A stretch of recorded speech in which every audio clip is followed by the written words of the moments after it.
Olá, amigos, Marcelo Pilon chegando. Domingo sem futebol na Copa do Mundo, semifinais já definidas. Teremos na terça-feira Croácia e Argentina e na quarta-feira Marrocos e França. Só faltam mais 4 jogos para terminar essa Copa do Mundo FIFA Qatar 2022.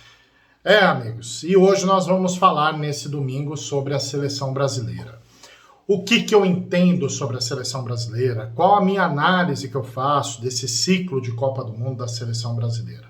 Né? Antes de qualquer coisa, gente, estou usando sim a camisa do Brasil. Afinal, antes de ser comentarista, palpiteiro, opinador, como muita gente brinca comigo, meus amigos que brincam comigo, as pessoas que têm carinho comigo, eu sou torcedor do Brasil. Né? Uma coisa é você reconhecer que você tem grandes jogadores nas outras seleções. Eu amo futebol, eu gosto de ver o talento dos jogadores. Outra coisa é você torcer contra a sua própria seleção. Nós vemos muitas pessoas da imprensa que eram contra a seleção, torcem para outros países. Isso daí nunca vai ocorrer comigo. Uma coisa é você reconhecer o poderio do adversário. Outra coisa é a sua torcida. Então, se para isso tem que ser pacheco, tem que ser puxa-saco, vou continuar sendo puxa-saco. Tá? Se eu não puder defender o meu país numa Copa do Mundo, desejar, tá? Sabendo das limitações, sabendo do potencial, tá? Eu acho que o mundo está errado e eu acho que tem muitas coisas no mundo que estão erradas, é muita fake news, é muitas coisas. Então, assim, eu acho que existem análises e existem fatos que eu acho que são importantes a gente levantar aqui, tá? Então, já começando, deixando bem claro aí na minha análise. Eu resumo, gente, a participação do Brasil faltando 3 coisas que eu acho que uma grande equipe tem que acontecer. Tá? E eu resumo essas 3 palavras em atitude, foco e disciplina. Aí você vai falar, poxa, Marcelo, e esses termos, o que são? Né? Bom, vamos começar pelos 26 jogadores convocados pelo Tite. Eu mesmo acertei 25 dos 26. Eu só colocaria o Gabigol no lugar do Gabriel Martinelli.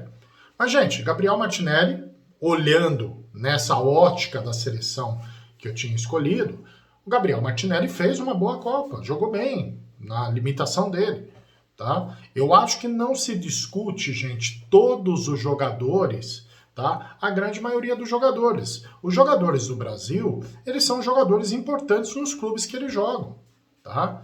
Não necessariamente a questão é que eles são líderes. Né? Você tem o Neymar, que é um jogador fora de série, mas no mesmo time do Neymar você tem o Mbappé e você tem o Messi.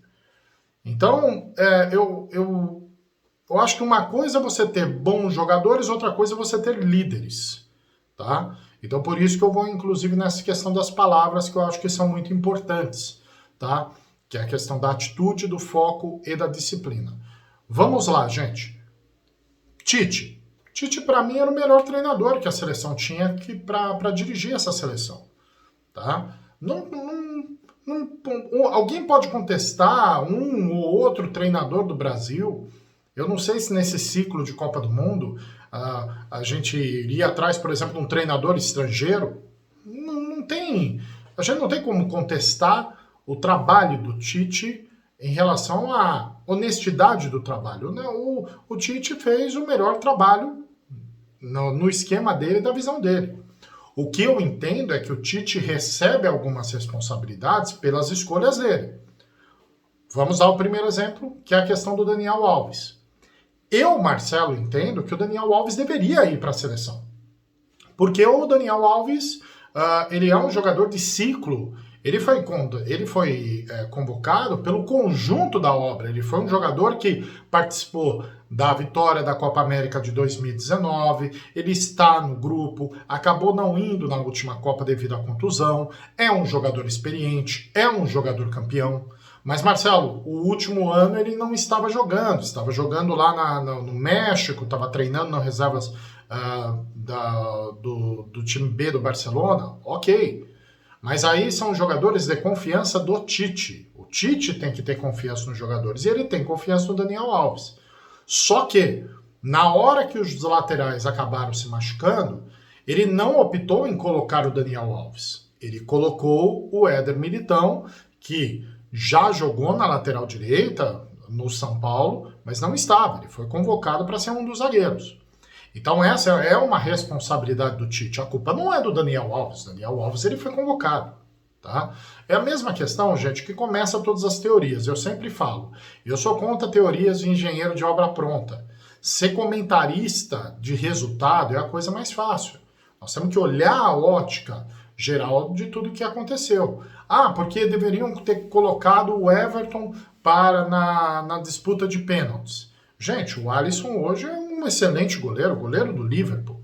Tá? Você tem como um segundo goleiro o Ederson, que joga no Manchester City, você tem o Everton, que hoje joga no Palmeiras, então você não tem escolha. E mais, o treinador de goleiros da seleção é o Tafarel. Então, cabia, você quer a pessoa mais experiente do que o Tafarel, para o Tafarel chegar e falar, faz a alteração, enfim. Eu acho que essas teorias são meio complicadas. Mas o Tite tem que assumir a responsabilidade das escolhas dele. Outro ponto que eu acho que é importante para colocar é o Tite mudou o time antes de começar a Copa do Mundo. Não tinha a posição para o Vinícius Júnior nessa equipe. Ele tinha um meio de campo sólido e ele tinha o Paquetá solto pelo lado esquerdo. O Tite mudou o esquema tático dele para colocar o Vinícius Júnior. Porque o Vinícius Júnior está jogando bem no Real Madrid. O Vinícius Júnior tinha que ser uma opção para o segundo tempo. Eu sempre falei isso. O Brasil tinha que ter o Neymar livre e jogar com o time que jogou as eliminatórias. Você tinha Paquetá no lado esquerdo, você tinha Casemiro no meio, você tinha o Fred do lado direito, tá? Você poderia eventualmente colocar o Bruno Guimarães, Rafinha e Richarlison e o Neymar livre. Então, quando ele colocou o Vinícius Júnior no time titular, antes de começar a Copa, ele mudou todo o sistema tático que o torcedor brasileiro estava vendo. Foi a mesma coisa na Copa de 2018, quando ele colocou o Coutinho. Ele colocou o Coutinho e tirou o Renato Augusto. Então, foi um segundo erro do Tite de escolha de time e não pela capacidade do jogador. Ele mudou o esquema de time. Ele já estava com uma espinha dorsal já feita, que comece a Copa do Mundo com essa espinha dorsal. A partir do momento que ele coloca o Vinícius Júnior, ele mexe na posição do Paquetá. E o Paquetá acaba tendo a dificuldade de jogar aquilo que todos nós vimos que o Paquetá jogava. Tá ok? Essa é a minha análise em relação à parte técnica, tá? Parte técnica. Agora vamos às 3 palavras que eu acho que são as coisas mais importantes. Primeiramente, gente, numa Copa do Mundo, você tem que ter, na minha visão, 3 fatos: atitude, foco e disciplina. Foco. Gente, é um ciclo de 4 anos para uma Copa do Mundo de 30 dias. Será que os jogadores não poderiam chegar para suas famílias, para as pessoas que estão ao redor, e falar assim, gente, vamos desligar de tudo. É 30 dias que vai mudar a nossa vida, vai mudar a carreira de vários jogadores. Então, foco na Copa do Mundo, disciplina, tá? Porque o que acontece? A imprensa hoje, ela pega vários detalhes, ela começa a achar pelo em ovo. Aí veio aquela atitude do Lucas Paquetá, que o Lucas Paquetá no meio do treino, ele deixou o treino para atender o filho que estava chorando porque estava com saudade do pai. Eu não vejo que isso aí foi problema para o Brasil perder. Mas o Paquetá colocou o pescoço dele a prêmio quando expõe uma situação dessa. Ele está treinando ou ele está acudindo o filho? Ele está focado na Copa do Mundo ou ele está focado em fazer o bem? Eu estou pegando esse exemplo do Paquetá porque hoje nós vivemos no mundo do celular. Então, é os posts, é o negócio dos jogadores, enfim. Aquele incidente que muita gente fica comentando de maneira jocosa, negativa, que é o negócio do dia de folga, eles irem comer a carne com ouro lá no dia de folga deles. Quanto a pagamento, gente, o jogador tem que... o jogador gasta com aquilo que ele quiser. Eu quero ter dinheiro para comprar, para ir no restaurante, para poder levar minha filha, para poder levar minha família, para comer essa mesma carne. Eu não vejo pelo preço, eu vejo pela experiência. Tá? Agora, ficar questionando, fazer lacração, isso não é. Isso não aceito. O jogador, ele gasta o dinheiro com o que ele quer. O jogador trabalha, o jogador tem méritos, ele ganha o salário dele e ele gasta naquilo que ele quiser. Se ele quiser ter o super carro, se ele quiser ter o super relógio, mérito para eles. Isso para mim é inspiração, não problema. Agora, esse negócio do dia da folga, no meio da Copa do Mundo, você ir no restaurante, será que não seria melhor fazer esse encontro com as famílias dentro do hotel, discretamente, sem holofotes, sem fotografias? Traz esse chefe para fazer a carne lá. Hoje tudo é questão de like, a divulgação, é um monte de coisa e tal. Isso para mim eu acho que é uma mudança de foco. E eu quero citar um exemplo. Alguém está vendo algumas fotos de fora dos jogadores da Argentina, dos jogadores da Croácia, dos jogadores da França, dos jogadores de Marrocos? Eu não vejo esse nível de informações como tem, por exemplo, no Brasil. Então eu entendo que os jogadores brasileiros, eles têm que estar focados.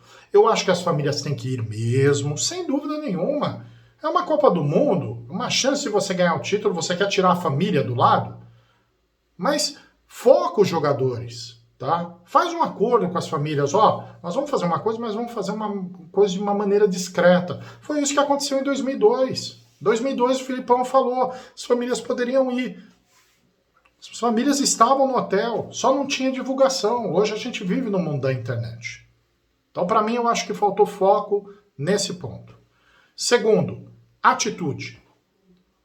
O Brasil estava ganhando a partida contra a Croácia. Faltava 3 minutos. O Tite fez todas as alterações para fazer com que o time fosse mais defensivo. A culpa não foi do Tite. O Tite soube mudar o time para poder recuar e segurar o resultado. Só que os jogadores, por decisão própria, todos os jogadores foram para frente. Foram para frente. Então faltou atitude de, vamos segurar a casinha, vamos cair, se cair, segura, prende o jogo. E aí eu falo com uma coisa importante, nós temos excelentes jogadores. Nós não podemos criticar, só que faltou líder. E líder não é necessariamente o capitão. Thiago Silva, gente, foi o capitão da seleção. Thiago Silva é super competente naquilo que ele faz. Excelente zagueiro, campeão no Chelsea. Só que será que ele é o líder, como todos nós esperávamos? O Brasil não tem um líder. O Brasil não tem um Lewandowski, Cristiano Ronaldo, o Messi, que são líderes dos seus times. Né? São líderes. Até o Gareth Bale, que é líder lá do time de País de Gales, que não passou para outra fase. Então, você tem bons jogadores, mas falta o líder. Falta um Dunga. Mas o Dunga não era bom, tudo bem, mas ele era o líder. Ele colocava as coisas no lugar. Então faltou a atitude do Brasil de se resguardar. Tomou o gol faltando 3 minutos da Croácia. Foi para os pênaltis. E nos pênaltis, gente, nivela. Tá?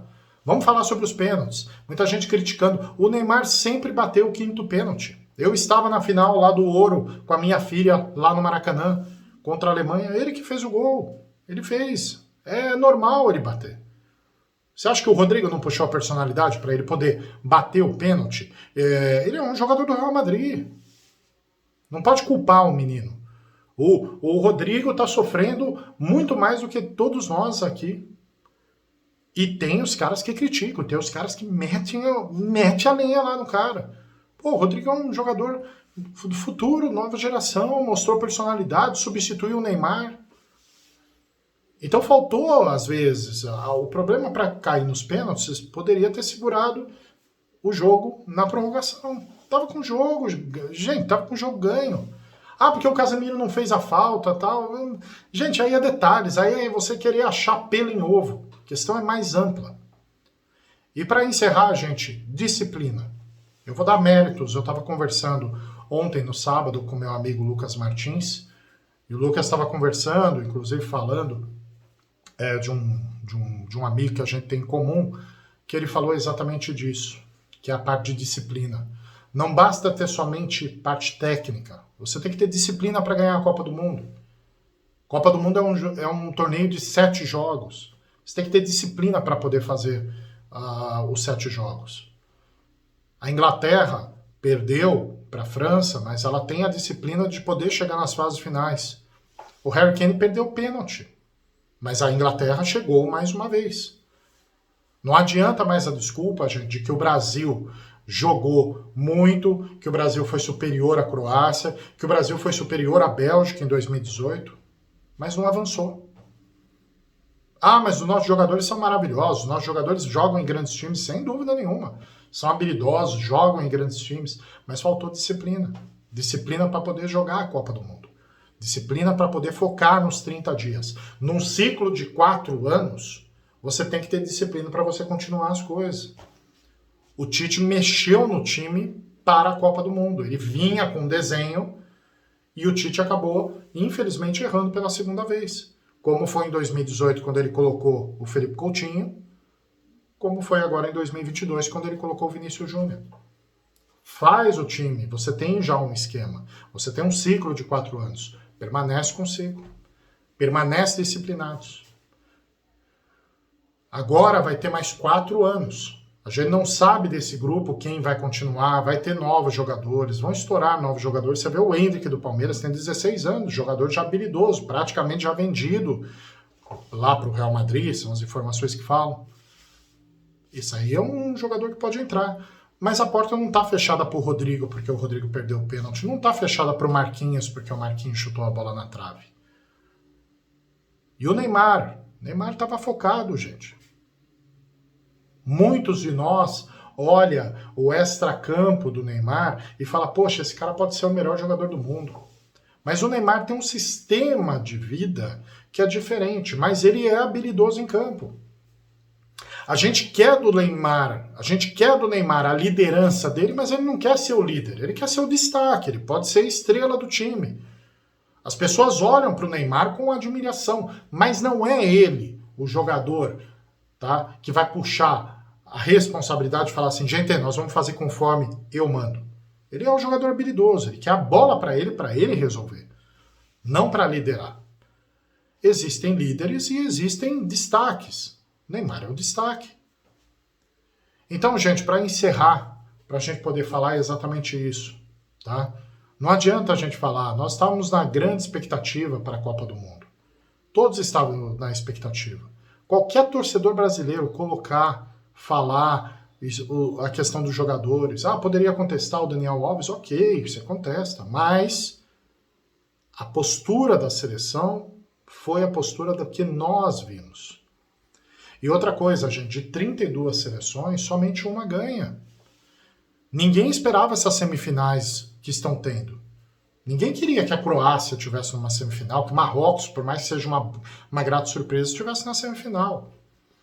Então, tem gente que poderia colocar outros times. E vamos aguardar essa semana para verificar como vai ser esse jogo. Será que vai ter mais surpresas? Ou vai ter uma final mais ou menos equilibrada, que seria França, última campeã, e Argentina. E a gente vai seguir. Tá ok, amigos? Essa é a análise que eu fiz da seleção.